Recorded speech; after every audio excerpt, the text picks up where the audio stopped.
to go. But you know what? It's good. It's good. They got a chance, and we played well through it and got some good. I thought Tucson gave us some minutes. Gordon gave us good minutes. Got a little tired. Didn't get him out quite quick enough when he got tired, but I thought he gave us good minutes. And Jacob, obviously, but I don't consider him part-time player. So he's one of the rotation guys. So when we went deeper, I thought that Tucson and Gorn gave us good minutes. How comfortable were you having to play 10 players in the first half? It was too close. I was never comfortable. You get comfortable, you get beat. But I know So, you don't want to play that many players. well, yeah, you're right. I mean, you just do. I trust them, though. I trust those guys. They come to our practices and watch. They work now. They're not sitting down thinking, no, I'm not playing. They got a sour look on their face. They don't. They stay right there, and they're focused. When they're on the bench, they're cheering for the guys that are on the floor. Can't ask for any more of that. And I told Marco when I put him in there, and I think he was in there 3 minutes, and he dribbled the baseline and lost it. And the hardest thing to do is play spot minutes. It's not easy for any player or athlete. And he gets in there because your tendency is, I want to do something so I can stay on the floor. That's what you want to do. So what you end up doing is going, like a baseball term, you're going to the home plate to hit a home run instead of, hey, take a walk. Get a walk. Just get on base. Don't be, because I've seen most people swing for the fences usually strike out. And that's what happened. He took a hard drive and should have let the ball flow a little bit, let those guys help him, and then come through. When that happens, then you got to come through with your part when Tavion or Andy or Cam make it easy for you. Then you got to produce for him. And he went for the fence, and he went over and sat down. What about Tavion goes out, 13:39 left? That's scary. And then you win by, you told you won by, but the lead went this way instead of, Well, Jacob Connor came in. We got good minutes. I think Gorn was in there for a part of that. Good minutes. It's a real luxury to have 2 7-footers. You get rid of one, and then the other one comes in. And he's playing better. He missed a dunk. I felt sorry for him because we finally gotten him to dunk. If I hadn't said we hadn't been on him about dunking, he probably laid up and made it. So he tried to dunk it and missed it. But you know what? He's doing the right thing. He's doing the right thing of being aggressive. And you know what? He'll get there. It's hard. Like I said, he's worried about messing up so that he won't play again. And that's tough. That's mentally tough.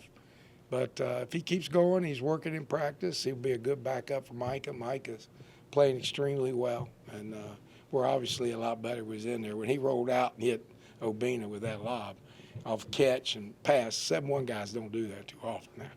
So that was kind of Joker-like, from Denver, where you catch that thing, throw right up there. So, a good game all around. Scoring was balanced, rebounding was balanced. Although defensively, they didn't. I don't think we got all the blocks we should have gotten credit for, and I don't think we got steals. I think there were 3 in the first half. They had us down for 3 steals, and I thought I remember a lot more than that. But maybe I'm wrong. I'll get on the tape and look at it and see. What do we end up with in steals? 4. I can't. And the second half, we only got 1. I just find that hard to believe, but maybe so. I don't know. I'll look and see. Go ahead. It just seemed like we gave him a lot more trouble than that. 2-point game with about a minute left in that first half. You guys scored the last 5 of the first half, first 8 of the Yeah, second that was half. big. How big was that? That was big. I think biggest part was coming off that second half, and it was really led by Obina. He had a steal. I guess they gave him one. He only had 3 that half, so I don't know if he did or didn't. He wasn't credited for one. He probably wasn't. But he certainly had one because I remember he jumped up and blocked it down. We got it and scored. And that should be, I guess, going to him. Maybe they count it as a turnover. How many turnovers they had? They had 9. They watched a different game than I watched. But maybe I'm wrong. Hey, listen, when you get on the sideline, you can mess up. So I'm not going to throw stones. We won a good ball game. Our kids played hard. How about the fact that when we get 50, we get caught up one times offensive numbers, but when somebody gets 18 leads, 50 points per game, it's like we pretty much did our thing. Yeah, Chuck pointed out that they shot 23 and we shot 9 free throws. That was Chuck. I didn't notice, but I wouldn't have noticed. I'd have come up here and wouldn't even notice. But yeah, I think we held them the 34 and 31, I believe, shooting percentage. They're usually a 47-37 team. So outside, and really the threes, outside the first three, they didn't. That was about it.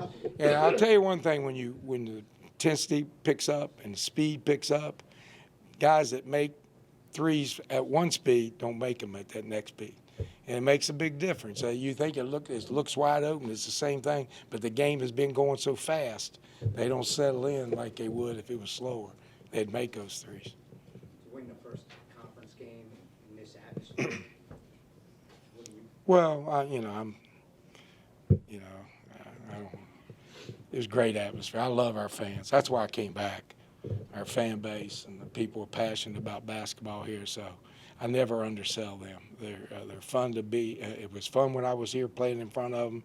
It's fun now coaching, and I think our players are enjoying it. And they take care of our players. Once the game's over, the next day, they'll see them, they'll talk to them. I have nothing but thank yous going out to our fan base, our administration, great administration now with Brad and Christian. And we've had more upgrades for basketball in this last year than the first 8. And it makes a difference because you feel better. Walking down painted hallways, not water dripping down and ceiling tiles out. And, we go over it, and thanks to Neil and Joanne Skaggs for renovating, giving us the money to renovate the practice facility and the weight room. I don't know if he wants me to mention it, but Creighton's dad, Thieneman, Mr. Thieneman, gave us the money to upgrade that, and we have to keep doing that. I know that people don't want to hear it, but believe me, it's coming out of my pocket too. So, we just got to keep pushing forward and give these kids a real good experience here so that when it comes time at the end of the year and they have choices, that they make Tavion's and Andy's choice and Melbina's choice and come back. And they did. They made those choices. They had places they could go, I promise you. And they made it to come back. And that's a tribute to our fan base, their teammates, loyal to their teammates, and my coaching staff. And can't do anything but thank them and giving these kids a quality college experience. And the one thing I like about this team, and I haven't said it, but I like about this team, they enjoy college. They go to the girls' basketball games. They're down at the soccer game. They get involved in the campus. They're around campus. They go to classes. They enjoy the college experience. And sometimes that's rare in these days. A lot of people come to school to play basketball. They come for the entire gamut of college experience and basketball. And they're doing it well, and we just got to keep it going. Coach, with the foul situation, how did you make sure that your guys didn't allow that to get in your head? Well, Corny and Mark and Adam, it got in my head. I was yelling, screaming, acting like a wild man. Corny comes over, come on, Coach, we got to stay in the game, stay in. I said, Corny, you get over there and keep those kids in the game. I'm going to work these referees.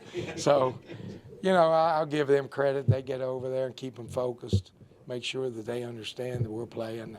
After I've acted like an idiot and come running back, I just say to them, now we're playing Marshall basketball. Let's play. So, but they're doing it, and they keep that bench straight. And, there's never one person that does everything. It's impossible. And if somebody tries to take credit for everything, probably not the guy you want running the program. So we got a lot of people that are helping now. And I like his team. I think you can see it in their attitudes and the energy that they bring. Got a great weight coach in Evan. He's doing a great job conditioning weights. And got a lot of good things. Now we got to keep it, Marshall. Somebody said, well, but you got to expect that we're a stepping stone school. And I liked what Brad said. We were in a meeting one time, and somebody said that, and he goes, no, we're not. This is where you want to be. And I think we need to tell, and I think a lot of Huntington people know it. This is a great place to live. Don't think it's better somewhere else. And West Virginians have a tendency to do that. I lived in Mullins. I thought the world started outside city limits. You know, no, I had the best upbringing that you could possibly have, and appreciate exactly what it is. And we got a good place to live here. And I always told my psychology class, I taught philosophy and psychology, so I run it in there. I go, you know, shoot, I forgot my train of thought now. What was I was thinking? I asked about Psychology. Yeah, I got that part. I'm trying to think of what it was. Oh, I know what it is. I said, you go to a party. I've heard people come back from a party and go, oh, that was a boring party. I said, were you there? Yeah, I'll just leave it at that. So you go leave a party and you think it's boring. Guess what you are? Yeah. You know? So and I told those kids that you go to this college experience and you say it's not good, don't be looking around because it's not good. That's you. Find a way and make it exciting, make it fun. And with that, we have a party on Saturday night. I hope we win so I can really enjoy it, but I'm going regardless. You know, life doesn't end in one game. And we're going to play that game hard. We got a good team coming in here in James Madison. They're a real good team, play a lot like Toledo. Shoot a lot. They're not as big as this team, but they have a lot of guys that are athletic, 6'6", 6'5", 6'6", 6'7", athletic, shoot it. They get a lot of steals, and they go up and down the floor as fast as we do. So it should be a good ball game. Y'all want any more? I'll give you an A if you turn the paper in. Appreciate it.